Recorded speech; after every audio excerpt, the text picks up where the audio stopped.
அன்பு நட்புகளுக்கு இனிய வணக்கம். இன்றைய திருக்குறளும் மென்பொருளும் அதிகாரம் அலர் அறிவுறுத்தல், குறள் எண் 1150. தாம் வேண்டின் நல்குவர் காதலர், யாம் வேண்டும் கவ்வை எடுக்கும் இவ்வூர். காதலர்கள் விரும்பும் கிசுகிசுவை ஊர் மக்கள் பேசுகின்றனர். இதனால் காதலன் அவன் விரும்பும் போது காதலிக்கு வேண்டிய மனவாழ்வை அழிப்பான். People started gossiping as lovers like. Hence, the hero would come and give the life as the heroine likes. துழிப்பா. தொடங்கியது ஊர் தூற்ற, வருவான் தலைவன் மனவாழ்வு அழிக்க. தொடங்கியது ஊர் தூற்ற, வருவான் தலைவன் மனவாழ்வு அழிக்க. கவிப்பேரரசு உரை. எப்போது இயலுமோ அப்போது என்னை வந்து சேருவார் என் காதலர். அதற்கு முன் இந்த ஊர் அலர் தூற்றுவது எனக்கு பிடித்திருக்கிறது. என் காதலை உறுதி செய்யும் உரையாகவும் தோன்றுகிறது. அதாவது அலர் அறிவுறுத்தல் என்ற அதிகாரத்தினுடைய இறுதி குறளில் ஐயன் என்ன சொல்றாருன்னா, இப்படியெல்லாம் வம்பு பேசிக்கிட்டே இருக்காங்க, கிசு கிசு பண்ண ஆரம்பிச்சிருக்காங்க. முதல்ல ஒருத்தர் பேசினாங்க, இப்ப 2 பேர் பேசுறாங்க, ஒரு குடும்பம் பேசி, வீதி பேசி, ஊரே பேசுது. இவனும் இவளும் அப்படி அப்படி, அவங்க 2 பேரும் இப்படி இப்படி அப்படின்னு கிசு கிசு பேசுது. இது தலைவிக்கு பிடித்திருக்கிறது. ஏன் பிடிச்சிருக்கு அப்படின்னா, தலைவி மட்டும் இல்ல, தலைவனுக்கும் பிடிச்சிருக்கு. ஏன்னா தாங்கள் எப்படி போய் அப்பா அம்மாட்ட சொல்றது, எப்படி போய் குடும்பத்துல சொல்றது அப்படின்னு யோசித்துக் கொண்டிருக்க, இது யார் வாயிலாகவோ குடும்பத்துக்கு அப்பா அம்மாவுக்கு போய் சேர்ந்துருச்சு அப்படின்னா நமக்கு அந்த சொல்ல வேண்டிய அந்த ஒரு கடமை, அந்த ஒரு பதட்டம் நிச்சயமா இருக்காது. அவங்களே கூப்பிட்டு கேட்பாங்க, என்னப்பா இப்படியாமா அப்படிம்பாங்க. ஆமான்னு சொன்னா போதும். என்னம்மா இப்படியாமா அப்படின்னு கேட்பாங்க. அது என்னடி இப்படியா அப்படின்னு கேட்பாங்க. ஆமான்னு சொன்னா போதும். அவ்வளவுதான் விஷயம் அதுல. அதனால இந்த அலர் பேசுவது, தூற்றுவது காதலர்களுக்கு பிடித்திருக்கிறது அப்படிங்கறத முதல்ல சொல்றாரு.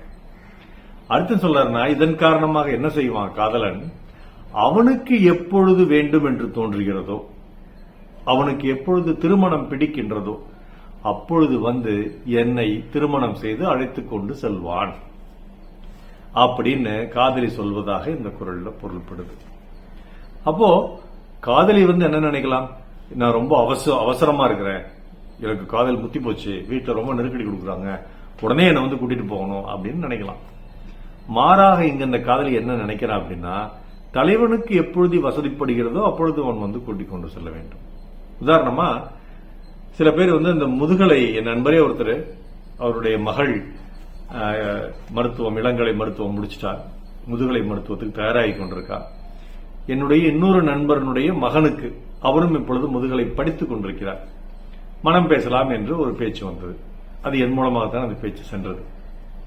போயிட்டு வரும்பொழுது அந்த நண்பருடைய மகன் முதுகலை இறுதி ஆண்டு படித்துக் கொண்டிருக்கிறான், இன்னும் சில மாதங்களில் தேர்வு எழுதப் போகிறான் என்று தெரிந்தது. அப்பொழுது நான் என்ன சொன்னேன் என்றால், அவன் இன்னும் சில மாதங்களில் தேர்வு எழுதப் போகிறான், அவன் தேர்வு எழுதி முடித்து விடட்டும், அதற்கு பிறகு அவர்கள் வீட்டில் நான் நண்பரிடம் ஒரு வார்த்தை போட்டு விடுகிறேன், ஆனா அதுக்கு பிறகு திருமண பேச்சு தொடங்கலாம் என்று நண்பரிடம் சொல்லி, நண்பரும் அதான் சொன்னார். அப்ப ஒரு காலம் இருக்குது, அந்த மணமகன் தன்னுடைய படிப்பை முடித்துவிட்டு திருமண பேச்சுக்கு வர வேண்டும். மணமகளும் அதே போல்தான், அவன் படித்துக் கொண்டிருக்கிறாள், இறுதியாண்டு படிச்சுக்கிறார், ஏதோ ஒரு இருந்ததுன்னா அதை முடிச்சுட்டு வந்துடலாம் அப்படின்னு நினைப்பாங்க. அல்லது சில பேருக்கு நமக்கு மூத்தவர் வீட்டில் இருப்பாங்க, அண்ணனோ அக்காவோ யாராவது இருப்பாங்க. அப்ப அவங்களுக்கு வந்து திருமணம் ஆனதுக்கு அப்புறம் நமக்கு திருமணம் ஆகிற ஒரு சூழ்நிலை வரலாம். பொருளாதார சூழல் வந்து சரியாக இல்லாமல் இருக்கலாம். இப்படி பல காரணங்களினால் உடனேயே ஊர் அலர் தூற்றியும் வம்பு பேசியும் தலைவிக்கு உடனே திருமணம் செய்து கொள்ள வேண்டும் என்ற விருப்பம் இருந்த பொழுதும் தலைவன் வந்து திருமணம் செய்து கொள்ளாத ஒரு சூழலில் தலைவன் இருப்பான். அதனால் அவன் எப்பொழுது விரும்புகிறானோ அப்பொழுது வந்து திருமணம் செய்து கொண்டால் போதும். அப்படி செய்வதற்கும் இந்த அலர் ஒரு வாய்ப்பை கொடுத்திருக்கிறது அப்படின்னு தான் தலைவி சொல்றார்.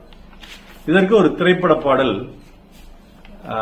ரொம்ப பொருத்தம்னு சொல்ல முடியாது, இதுதான் எனக்கு பிடித்த பாடல். பிடித்த பாடல் எப்படியாவது பொருத்தி கொண்டு வந்துடும் இல்லையா, அந்த மாதிரி கொண்டு வந்திருக்கும். திருப்பார்கடலில் பொன்மேடையிட்டு நான் காத்திருப்பேன் உனக்காக, திருப்பார்கடலில் பொன்மேடையிட்டு நான் காத்திருப்பேன் உனக்காக. இனி தனிமை இல்லை, பகல் இரவும் இல்லை, நாம் வாழ்ந்திருப்போம் இனிதாக. இனி தனிமை இல்லை, பகல் இரவும் இல்லை, நாம் வாழ்ந்திருப்போம் இனிதாக. காதலின் பொன் வீதியில் நான் ஒரு பண்பாடினேன், பண்ணோடு ஒருத்தி வந்தாள், என் கண்ணோடு ஒருத்தி வந்தாள். காதலின் பொன் வீதியில் காதலன் பண்பாடினேன்,